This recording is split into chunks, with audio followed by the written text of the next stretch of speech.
నా పేరు హర్ష.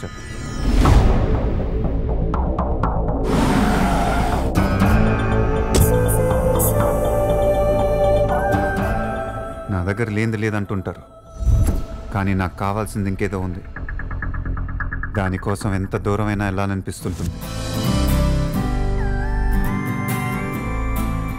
ఊరిని దత్తత తీసుకోవటం అంటే జేబులో డబ్బులు తీసి రంగులు రోడ్లు వేసి వెళ్ళిపోతాను అనుకున్నారా?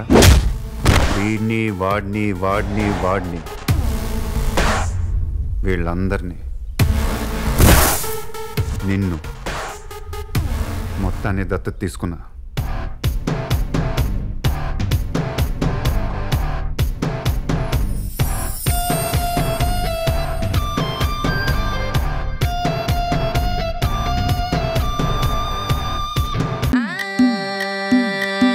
మల్లిగాడి ఇంటికాడ మల్లె పూలు కోసుకుంటే చందుగాడి సందుకాడ సందమామ చూసుకుంటే సుబ్బుగాడి తిప్పకాడ సన్న జాజులేరుకుంటే పోటుగాడి తోటకాడ సన్ను గ్లాసులెట్టుకుంటే జాకిరేవు గట్టుకాడ కొత్త సబ్బు రుద్దుకుంటే